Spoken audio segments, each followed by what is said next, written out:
Hello dear students, आज हम शुरुआत करते हैं अध्याय नंबर 4। जैसा कि नाम मैंने आपको बताया, धातु और अधातु।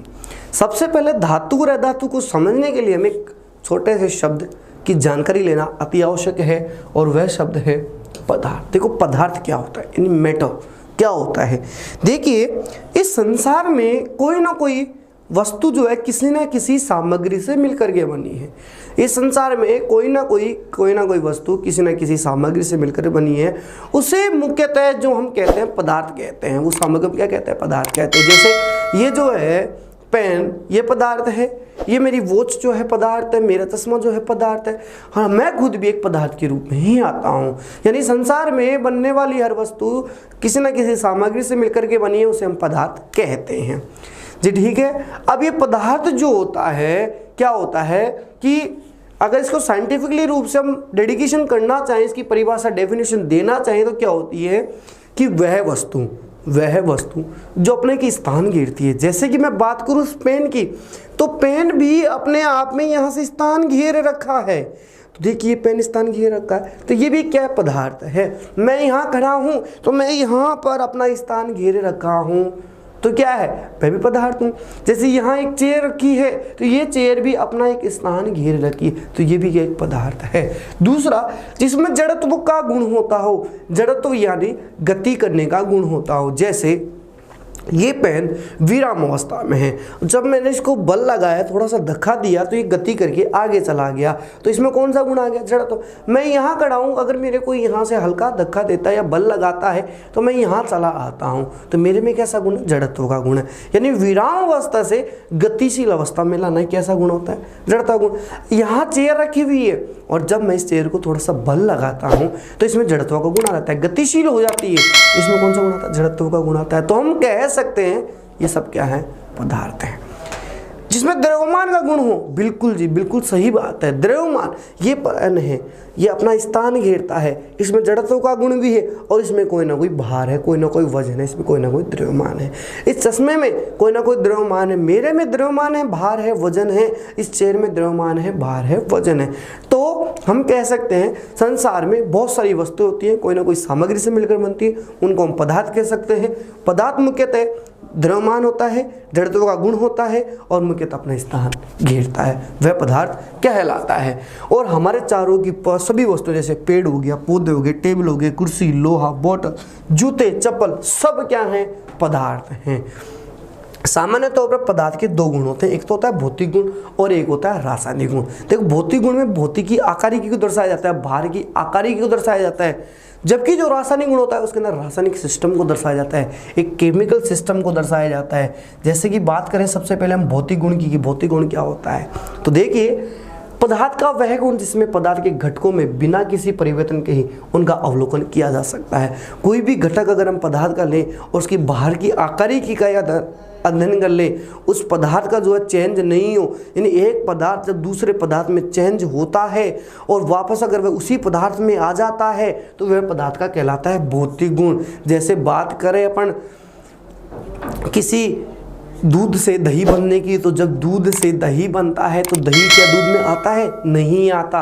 और भौतिक गुण में क्या होता है? जब पदार्थ बनता है तो वह वापस अपनी अवस्था में आ जाता है। जैसे हम बात कर रहे हैं जल की, तो देखो जो जल होता है, जब इसको यानी बर्फ़ जो होती है वो ठोस अवस्था में होती है, जो बर्फ़ होती है वह क्या होती है? ठोस अवस्था में होती है। और जब इसको पिघलाया जाता है तो कौन सी अवस्था में चली जाती है? तरल अवस्था में चली जाती है। और जब इसको और उष्मा दी जाती है, कौन सी अवस्था में चलती है? गैसीय अवस्था, यानी वाष्प में बदल जाती है। फिर इसको वापस से संग्रहण किया जाता है तो तरल अवस्था में आ जाती है, फिर ये वापस जम करके बर्फ बन जाती है। यानी बर्फ पिघल करके तरल पानी में बदलती है, जल में बदलती है, और जो जल है वाष्प बन करके उड़ जाता है, और फिर वही जल वापस से तरल के रूप में आता है संघनन होने के बाद, और फिर वह बर्फ के रूप में उसको जमा सकते हैं। तो देखिए भौतिक गुण, यानी हमने क्या किया? इसके घटक में कोई परिवर्तन नहीं किया, सिर्फ इसका क्या किया? अवलोकन किया। हमने अवलोकन किया, इसके परिवर्तन में कोई चेंज हमने नहीं किया है।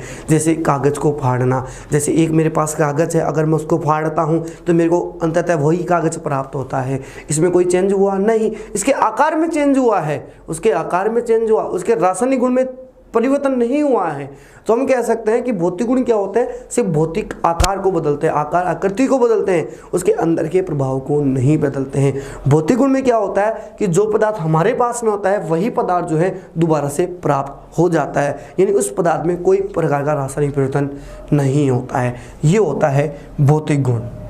जैसे उसका रूप हो गया, रंग हो गया, आघात वदनीयता हो गया, तन्यता हो गया, ये सब टॉपिक जो हम अब आगे बढ़ेंगे।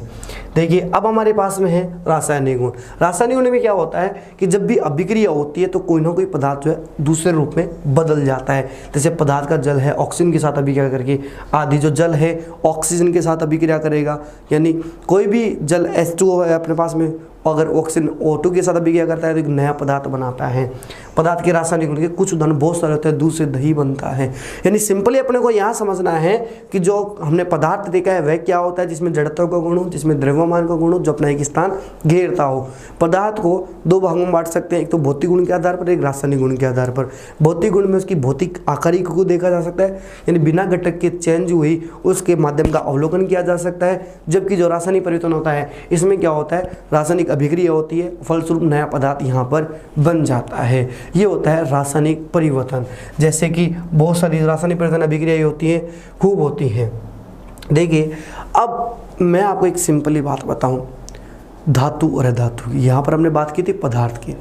देखिए इस प्रकृति में मौजूद सभी जो पदार्थ हैं तत्वों से मिलकर बने हैं।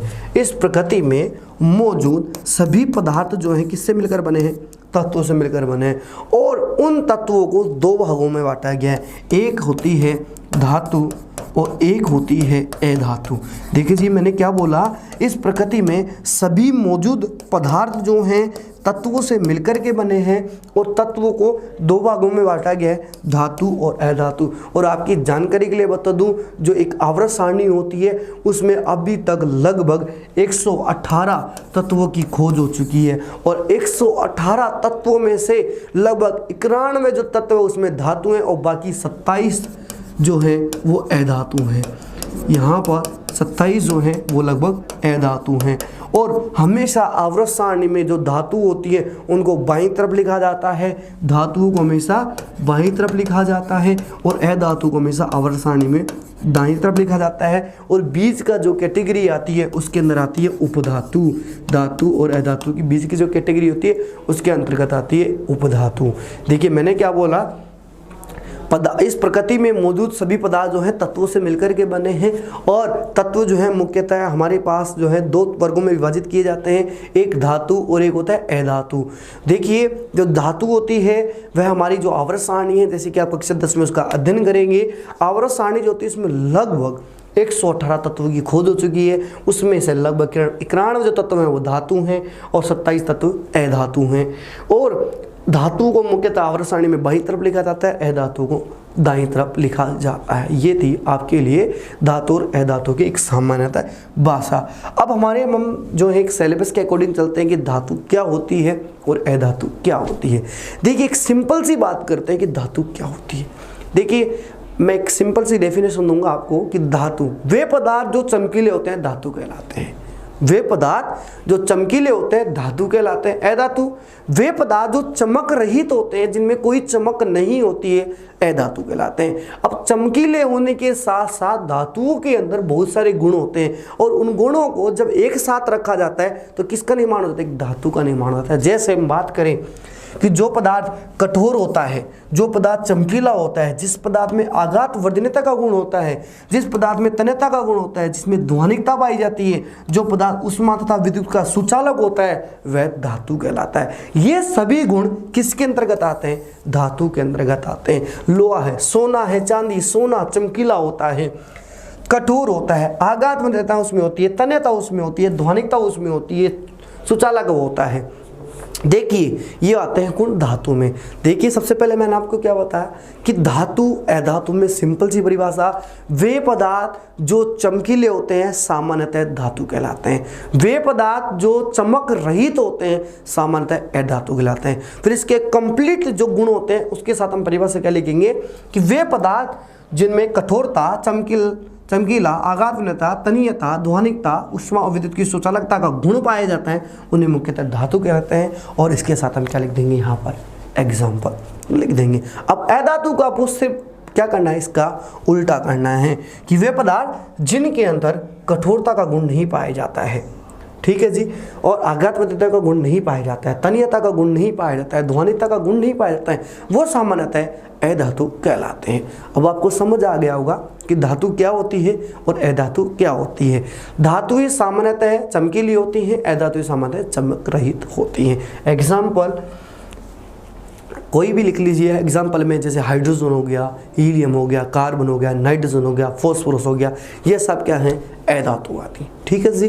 तो ये हो गया हमारे पास में धातु और अधातु के बारे में। सिंपली हमने क्या देखा कि जो धातु होती है वो क्या होती हैं, वे पदार्थ जो कि चमकीले होते हैं धातु कहलाती हैं, ठीक है। अधातु वे पदार्थ जो चमक रहित होते हैं अधातु कहलाते हैं। ये एक होती है सामान्य परिभाषा जी। यहाँ पर हमारे पास में धातु और अधातु की डेफिनेशन पूरी होती है। अब जो हमारी अगली क्लास होगी उसमें जो हमें धातु और अधातु के भौतिक और रासायनिक गुणधर्मों की चर्चा करेंगे। धन्यवाद।